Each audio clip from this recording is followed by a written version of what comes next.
ladies and gentlemen, and welcome to Pro Wrestling Tonight with me via satellite, my good friend and yours, the UHC champion, the one and only, the Ewok. Ewok, how you been doing? And it's been a while since we've had you on the show, but I'm glad we had you tonight to come in, be a guest via satellite. How's everything been going for you? I've been cool. I ain't never been via satellite before, but I've been via Zoom a couple hundred times, But I'm good, bro. Just vibing out, looking skinny last time you saw me. I'll say, you've been hitting the gym. I've been noticing that. You are lean cut, looking like a prize fighter from the 1950s, ready to go in for the gold. Yeah, you know what I'm saying? Got the Dick the Bruiser diet going on, you know what I'm saying? I got the, working out hard and then maybe get a little beer or bratwurst later, Nothing wrong with that. Yeah. So since last time we talked, you was about to get ready for the debut show of Chicagoland Championship Wrestling. You had, of course, as the fans here at Alco TV have seen at home, your match against Zeke Kickham. You were victorious. And then after that, you had another match with Jay Cross that was a pretty violent confrontation, and you came out the winner on that. But I've been seeing lately that you and Jay Cross has been having a series of fights stretching from Indiana all the way up to Wisconsin. Yeah, man. Most of them in JWA. He got one on me. I got another one on him. So I'm still up in this series. You know what I mean? But like Jay Cross, that is my steamboat. Honestly, it's one of those things where like you're starting in your wrestling career, you're starting to get those matches and rivalries. And like, obviously Jay Cross is that one person I wrestled multiple times in my very young career. And like, the ball's getting rolling, bro. Like right now is just like, I don't know who I'm facing in the next JWA match. Like I said on our podcast, is like, hey, Vic Capri is lurking somewhere. Like he's in every locker room that I'm in so far. So Vic Capri lurking. So hopefully I get that match and it'll be banger. So now with Jay Cross, how does an athlete prepare to wrestle a guy like him? And for fans at home who have not seen him in person, on camera, it does not give you the feeling of actually how massive of a man he is. He is a mountain of a human being when you meet him. He's got to be at least 6'4", 6'5". He's about a good 300 some odd pounds, but not 300 pounds of fat. He is like 300 pounds of solid human being. How do you prepare for that? How do you prepare for such a physical, violent confrontation with a man like Jay Cross? First of all, training is always key. We always, like at the gym, we always have bigger dudes. So obviously the whole week I'll just train, roll around with them, just be prepared to get smacked in the face. I'm used to my whole life. I'm a lacrosse goalie, hockey goalie. I'm used to get smacked in the face. I'm used to get hit with things. So it's not really like a deal, man. I just like prepare for it mentally and prepare for it physically and training, bro. So it's just like, y'all saw what y'all saw on that on the Amazon Prime and whatever y'all got on the Power 4 TV, bro. I was ready and prepared for it physically, mentally, and that's how I be getting W's, man, against them. I thought that's how it is. Speaking of our friends of Power 4 TV, they actually gave me a very unique listing on your match alone. Your match and the match at Chicagoland Championship Wrestling was seen in 65 countries. What? Via their app. 65 countries. So 65 countries that fans of wrestling got the chance to actually see you versus Jay Cross, you versus Zeke. Well, I thought that was you think about that number, it's like, man, that's a lot of countries tuning in, watching. And they had, if I take a look here, they had over 37,000 hours of viewing on wrestling alone on their app, and we're one of their prime promotions, one of the prime companies that they actually have for viewership. So that's a lot of eyes on the product. There's a lot of eyes on you as the UHC champion. And, the thing is, so you've been defending that belt all over, not just in Indiana, not just Wisconsin, Illinois, but you're also been going down south to Tennessee as well. Yeah, I've just been representing the brand. Like I wouldn't say I've had title matches. I just been representing the belt, bringing it with me, taking it out with me, just letting people know like what's cracking. Like this is everybody's belt too. You know what I mean? Like if you want to put your talent against me for that belt, hey, and you can make that your heavyweight title if you want to. Like I'm ready for it. Like I'm always ready for good competition. Like I'm in Wrestle League. That's a Wrestle League belt now. You know what I'm saying? Yeah. If need be, like I'm in JWA.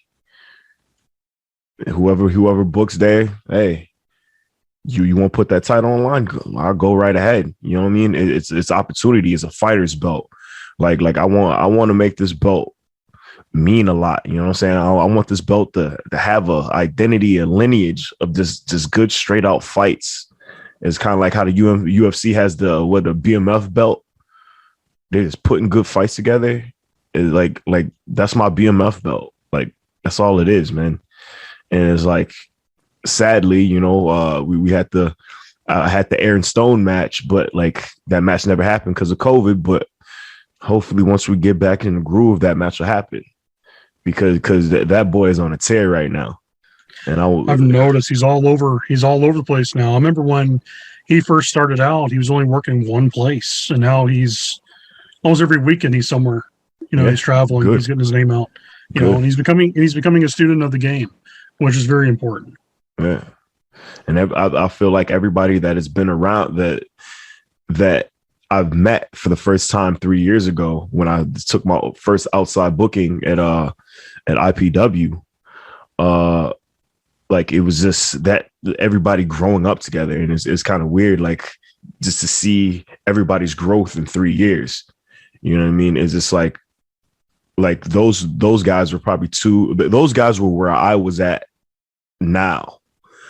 And a lot of those dudes are doing bigger shows. They're starting to get featured on like IWTV. They're starting to get like looks at bigger promotions, and that's amazing. And it's just like I'm still knocking on the door, like a little bit behind them, and like I appreciate that. And you know what I'm saying. And I'm bringing that UHC title with me, man.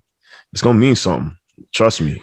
What do you think about this? Your title right now as UHC champion, you're one of the few independent wrestling traveling champions that actually has defended that belt in other places outside of just one home company.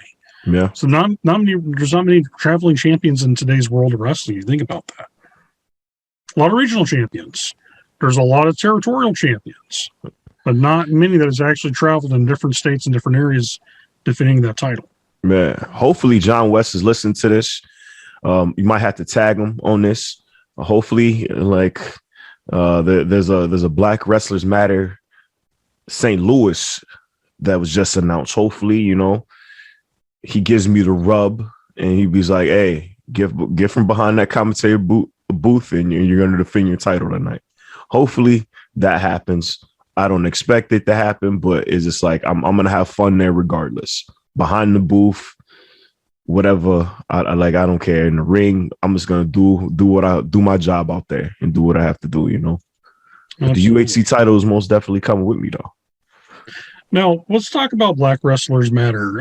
For fans at home that haven't had the chance to check out the 2 shows that they did, tell the audience what is the Black Wrestlers Matter event about, and what was your experience so far of the first 2 events? The Black Wrestlers Matter event is basically a thing that spotlights the best talent in the U.S. Like I feel like the first one was just like Def Comedy Jam, dog. Like it was like the Def Comedy Jam of pro wrestling. It's just like people that you ain't never heard before, people that you ain't never seen before, but it caught steam. And think about this. A lot of that talent from that first one, a lot of those dudes on AEW. A lot of those there's a few girls that are on NWA. Tootie. Yeah. She's on NWA. I think she was just on AEW TV. What's his name? I forgot the dude that's hanging out with Leo Rush now. Lee Moriarty. Not the other one, the light skinned guy, but he used to go by Yes. Fox. Yes. Him and his brother is a tag team. Yes. He's got Dante, yes. Yeah. So he's got a big thing going on in AEW. And like that was the first match. He was on the first match of the show. And it was an honor calling that match. And it's the first time I've ever done commentary or done anything. And I wrestled in a little battle royal, but it's just like that's my first time doing commentary and the first time Dixon doing commentary. And I guess like people, like when people on the live streams like, yo, who did the commentary? They really like set the tone for this whole event. And then John brought us back for the second one, and we did it again. You know what I mean? But we studied. We took a year to study. We took a year to find our identity as commentators. And like the third one, I don't know what to expect out the STL one. You know what I'm saying? Like, who knows? Like we might get signed out. We might get signed as commentators out of the third one. Like nobody knows. Because after the second one, there's a lot of people that were on AEW TV right after that. Yeah. Like our champion was on Impact. Our champion was on AEW. You know what I'm saying? It's just like JDX. I think he was on a whole bunch of stuff. He's on Dark now. And it's one of those things where like if you're not watching Black Wrestlers Matter St. Louis, you snoozing. Like this is like the best wrestlers of color. Like this is the original. This is no imitations, man. They're like there's so many places they're trying to imitate and try to book the same card of the original, but this is the original. You know what I mean? So like I'm blessed to be a part of the original. You know, it's that old saying, often imitated, never duplicated. Yeah. And shout out to John West, man. He put a amazing event on, and I think he's like now he's just trying to make it a regular thing. You know what I'm saying? It's like not saying that I know something, but I like hopefully he's got ties to Chicago, and hopefully we got a Black Wrestlers Matter Chicago coming. Hopefully. I'm hoping for it because I was excited about the first two events he's put on. Thought the shows went extremely well. The talent, like you said, is really a who's who of some of the best talent in the United States, not just Midwest, but like all over the United States that showed up. You had talent from the South, you had talent from the Midwest, East Coast, West Coast. It's amazing. All it takes sometimes is just one person with a goal or with a dream, and watch how it just gravitates and pulls all the people together to create an event like that. And it was just amazing. I'm hoping the St. Louis event goes just as well as the first two. I hope he actually draws a larger crowd than he had before. Yeah. Because I know how much, as a promoter myself, I know how much work it goes into to make one event successful. And I watched what he's done, and he's hustled. There is no doubt about it. John West deserves the praise for what he's doing. As one promoter to another guy, when he watches this, good job, man. Seriously. That's not easy. It's not easy trying to deal with making sure talent is taken care of, making sure the venue owners are happy, make sure you're advertising out to the public, to the media. You're dealing with sponsors, you're dealing with, all these other people who may be going against you, not want to see you have success. And he's done all the work. He's put in the effort, he's put in the work. And the fact that you like the first one, you could kind of base it. He probably like finding talent. He probably based the first one off of the people that he knows and the people around him. The second one was a little bit different. It was like people that like I know like kind of aren't part of that like circle. You know what I mean? Like his surroundings. Like St. Louis, that's a whole different mold of people. That's a whole scene of wrestlers. You know what I mean? That might be a whole different scene of kids. And if you go state to state with it, if you come to Chicago, that's a whole different slew of wrestlers of color. Like you know what I mean? It's just like you got a different atmosphere. is you got whole promotions that their whole roster is African American. You know what I mean? And so like it sets a whole new dynamic for the Midwest and beyond. So it's just like, hey, don't sleep on Black Wrestlers Matter, because I'm out here trying to be the Jerry the King Lawler. You know what I'm saying? You're gonna come out wearing the cape and the crown. I might, man. But I'm about to have it like I'm catching my body goals. You know what I'm saying? So I might have a single retirement party. Going to the trunks. I'm going to the trunks, dog. I hear that. For fans at home that are wanting to get themselves in shape, what advice can you give them? I mean, your body transformation. I've known you now for going almost like 3 years. Yeah. And I watched that transformation go from the rookie who was a little pudgy, but now you're shredded, man. You look like. Well, I tell you this all the time. You look like a prize fighter. You look like the old school boxers that all they do is eat, sleep, drink, gym. That's it. Yeah, honestly, that was the look that I was going for, man. Like that, like everybody, well, why do you want to look like Dick the Bruiser? I was like, bro, that looked cool to me. That looked cool in some trunks, but it's just like it all starts with diet and moderation. Like I kind of don't eat like fast food, because all that fast food, sodium and all that stuff. But if you do eat something like that, all right, cool. Like you get something with like 3 chicken nuggets in it. I'm gonna eat like 1.5. That's it. You know what I mean? But like that's a bad example. But it's just like if you eat what you want in moderation, you're good. Just stay away from certain things. Stay away from a lot of sugar. You know what I mean? It's just like once you start eating in moderation, working on your diet, then hit the gym, start light, and then just start going every day sometimes. You know what I mean? Just you start melting off that. Make sure you get some rest. Once you start getting rest, you good, man. Like it only, like, honestly, for me to start losing weight, it took 3 months. But for me to like people to actually see my progress, it took 5 months. And it ain't even been a year yet. It's almost been a year since that journey began, but it's just like it's all on you.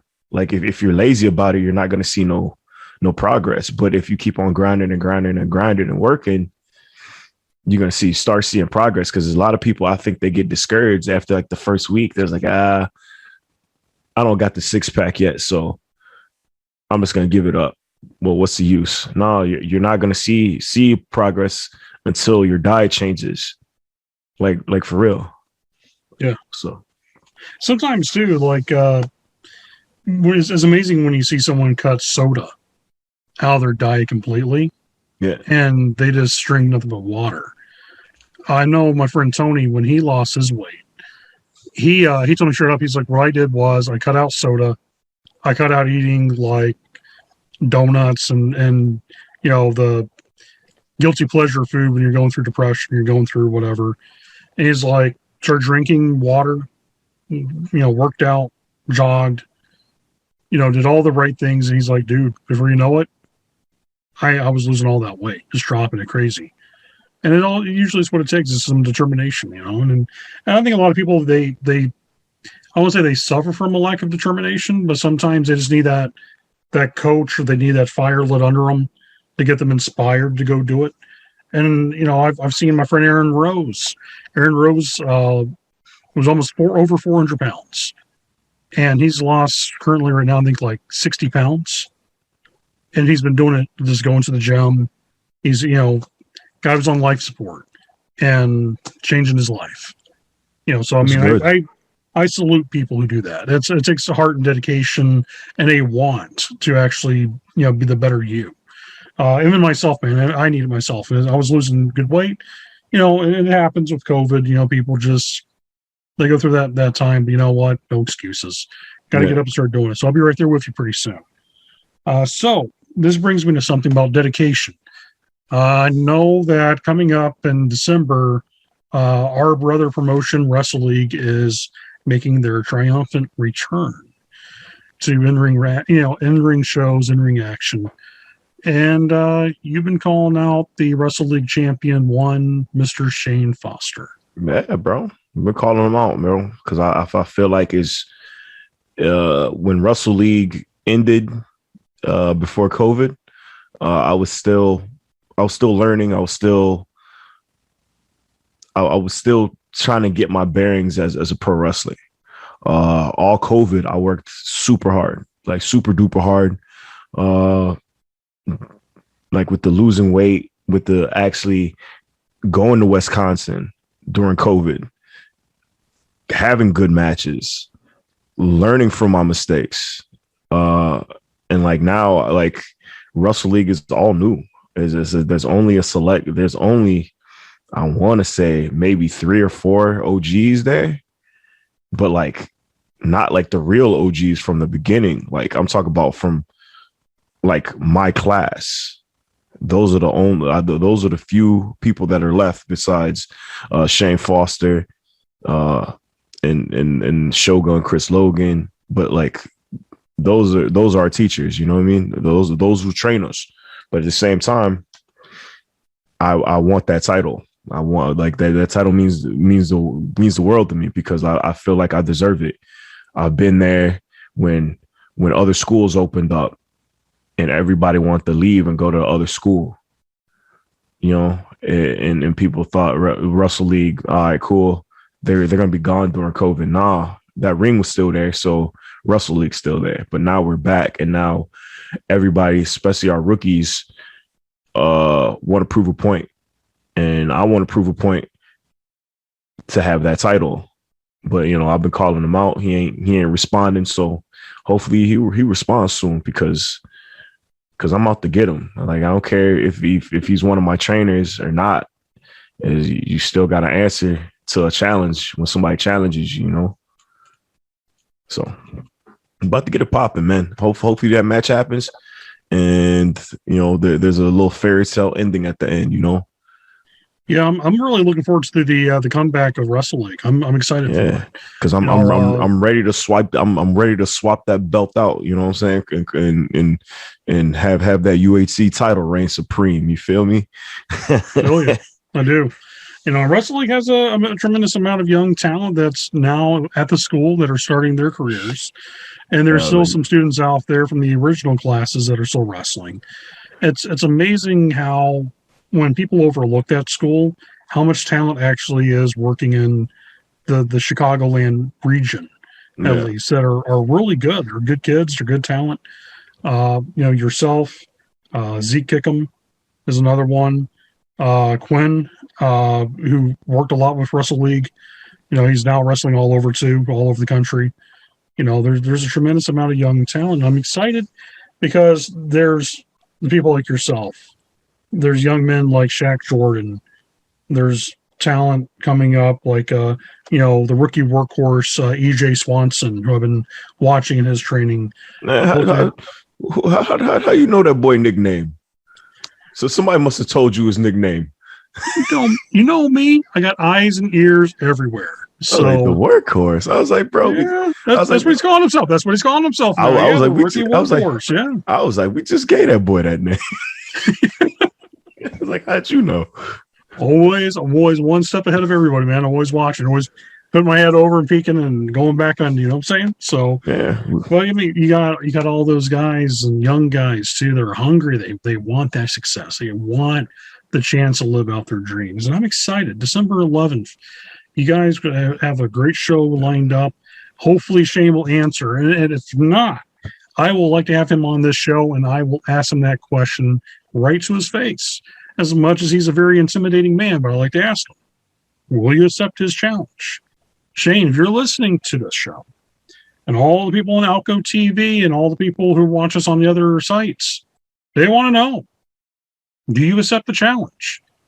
Do you accept Ewok's challenge for the Wrestle League title? Yeah. We want to know. We want to hear it.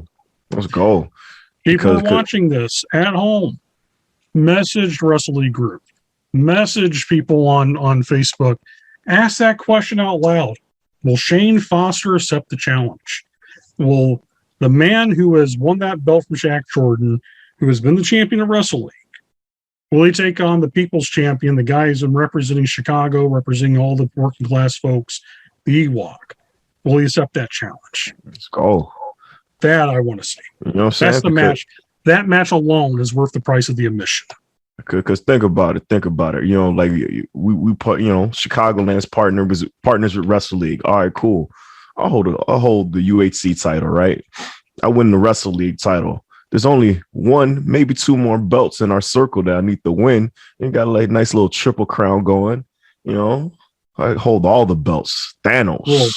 Little All Japan feel there. Yeah, let's go. Let's make it happen, man. Come on, Shane Foster, answer me. But yeah, we're gonna get it popping, man. Hopefully he answers. Well, I look forward to it. I look forward to that match, and you know, we're gonna wrap up the show here. Is there anything you want to say to your fans, the supporters, the people who's been coming to the shows, buying the merchandise, and just cheering their lungs out every time you step into the ring? Well, all I gotta do is say thank you, all the people that actually come to all my shows, hip hop and wrestling. There's a lot of people looking forward to the Chicago show because a lot of people can't drive to Wisconsin like that. So I got something for y'all. You know, it's just like I have merch online, but at the same time, that merch is through a third party making that. So like it might be a little expensive, but I'm also having like my merch in person is less is affordable for a whole family. And I kind of just want to take over. I wouldn't take over, but I kind of just want to implement fashion with wrestling along with the music.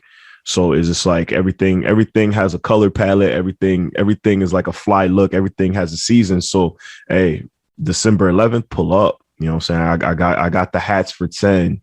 I might have the hoodies for 20. You know, I might have a couple ring jackets for you, the new ones too, with the new Ewok logo on it. So like once they're gone, but just thank you for y'all support. And, you know, like we're gonna take it to the moon. Well, once again, Ewok, thank you for being on the show with me. Yes, sir. For all the fans on Alco, we're always happy to see you. So we're very thankful and for your time, because I know you're a very busy man. But for all the wrestling fans, December 11th, check out Wrestle League, check out the Ewok. This is John Bullard with Pro Wrestling Tonight, signing off. See you all at ringside. Peace.